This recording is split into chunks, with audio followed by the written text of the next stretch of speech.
All right, guys, welcome to this page of the notes, and what we're going to do is we're going to work on simplifying radical expressions, but in all of these example problems, we're going to have to rationalize the denominator, which just simply means we're going to have a radical in the denominator that we have to get out of the denominator, right? You can't have radicals in the basement without a proper permit, or the radical police will come and get you, and you don't have a permit. So we got to get those guys out of the basement, and here's how we're going to do it. Just remember that chart I gave you on the previous page. Now, the quotient property says take the radical of both the numerator and the denominator. So I'm going to have the square root of an x to the 6th divided by a square root of y to the 7th. Now, the previous page told us, look at the index. All right? In this case, the index is a 2. I have square roots. The previous page said if you have a square root in the denominator, which we do, you multiply top and bottom by just whatever's in the denominator. You don't have to do anything to it. Nothing fancy going on here. No pseudo ninja math tricks. You just multiply top and bottom by whatever this guy is in the bottom. That's if the index is a 2.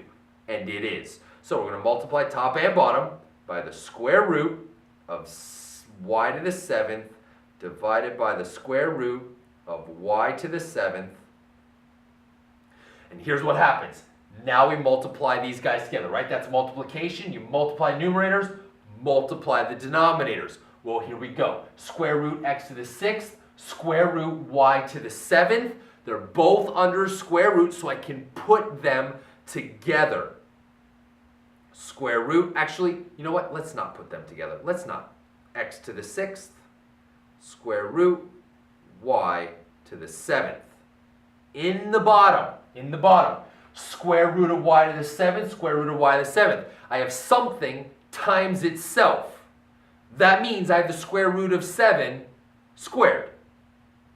Square root of y to the 7th squared. Well, now the index and the power are the same, so they cancel each other out. Let's jump down here. Square root of x to the 6th times the square root of y to the 7th all over power and index. Power and index are the same. They cancel each other out, and you're left with a y to the 7th. Y to the 7th. Okay, hold up. We're not done yet. Yes, you've rationalized the denominator. You no longer have a radical in the denominator. Fantastic. But there's more that I can do. My power is a 6. My index is a 2. Those are evenly divisible. I wind up with an x to the 3rd. Careful, it was even, now it's odd. Put it in absolute value. 7 is my power, 2 is my index, which is not evenly divisible. That's okay. I can split it up. Y to the 6th times a y, take the square root of those, and then we have a y to the 7th in the bottom. All right, here we go. The absolute value of x to the 3rd, no problem. 6 is evenly divisible by 2, so I'm going to have a y to the 3rd, but that's also going to need to be an absolute value because it was even. It's now going to be an odd power, so we got to put an absolute value. There's nothing I can do about a square root of y. It's just going to have to stay a square root of y. So I have the absolute value of x to the 3rd, absolute value of y to the 3rd. Hold up, that's a terrible 3. Square root of y all over y to the 7th. And then, last step, you have 3 y's in the top. You have 7 y's in the bottom. Well, think back to the properties of exponents that says if you have like bases, top and bottom, you subtract the exponents, right? Subtract the exponents. Well, 3 minus 7 is a negative 4. But you can't have a negative exponent. So we'll take that negative 4, drop it into the bottom, and have a y to the 4th down here. Another way you could think of it is this. You have 3 y's in the top, 7 y's in the bottom. The 3 y's in the top cancel with 3 of the y's in the bottom, leaving you with how many y's in the bottom? Yeah, 4 y's. So your final answer, absolute value of x cubed square root of y all over y to the 4th power. That is going to be your final answer right there. Absolute value of an x cubed times the square root of y, because there's nothing you can do with that guy, all over y to the 4th. You've rationalized the denominator and you've simplified, right? You don't have any factors that all these have in common besides a 1, right? There's nothing else that can cancel top and bottom, and you guys did an awesome job. Hey, let's go ahead and do another one. Okay, here's what I've got for you. We're taking a 4th root of 6 over 5x. Well, let's split it up first. So I'm going to be taking a 4th root of 6 and a 4th root of 5x. Okay, so again, like I said, the first thing you're going to want to do is check the index. And in this case, my index is a 4. Which means I cannot just simply multiply top and bottom by whatever's in the bottom. Remember, it had that special formula to it where I'm going to multiply top and bottom by the same root. So I'm still going to multiply top and bottom by a 4th root. But the radicand has to be raised to the n minus x power, where n is the index, 4, and x is the power of everybody in the radicand. 5 to the 1st, so your x is a 1, and x to the 1st. So your x is a 1. So anyway, here we go. Here's what it's going to look like. I have 4 root of 6.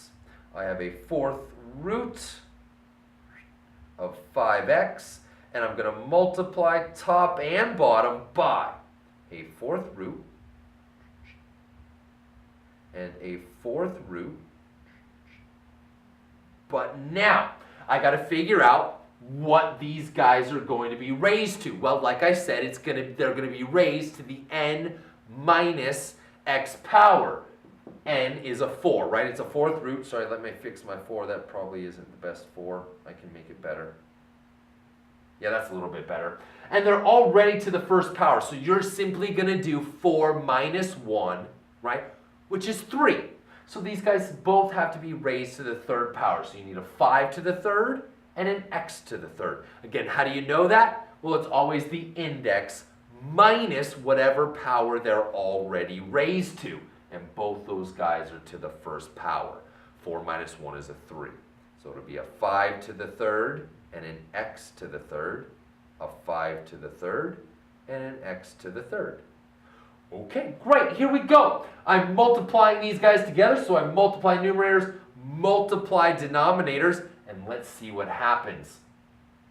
I have a 4th root, right? 4th root, so I can put all this stuff together. Actually, 5 cubed. If you go ahead and do that, you would wind up seeing that 5 cubed is, actually, let me grab a calculator real quick. I got one right here. 5 to the 3rd power is going to be 125. That's going to be multiplied by 6. Anyway, here we go. We're going to do a 4th root. Let me write some of this stuff out. We're going to have a 4th root of 6 times 5 cubed times x to the 3rd. Okay. There's that guy. Sorry, kind of squeezing there. You can see it. All over, again, right? 4th root. So that stays the same. It's going to be a 4th root. But now, right, bases are the same. 5 and 5. So you add the exponents. 5 to the 1st, 5 to the 3rd. 1 plus 3 is 4. So I'm going to have a 5 to the 4th. Which is exactly what should happen. I'm doing all of this so that the index and the power are the same. That's why I'm putting so much work into what I'm multiplying by, so that they come out to be the same. They're going to cancel each other out. Same thing here, x and x. Bases are the same. Add the exponents. X to the 1st, x to the 3rd. 1 plus 3 is 4, and so I have an x to the 4th, which is exactly what I wanted to happen. I need that index and power to be the same so they cancel each other out. Awesome. Like I said, 5 to the third is 125. 125 times 6 should be 750. So I have a fourth root of 750x cubed. 3 is not divisible by 4, and there's no way to split up a 3 and make it divisible by 4. So you're done, right? There's nothing you can do to the top to simplify that, at least not yet. We'll get to that in a later section. And then down here, well, the powers and the indexes are the same, so that all cancels out, leaves you with just a 5 and just an x. And so there you go. You've got yourself your simplified form of what you had originally started with. And the radical is no longer in the denominator. All right, I got a couple more example problems for you here on this page of the notes, so let's go ahead and try the next ones on the next video. I'll see you guys over there.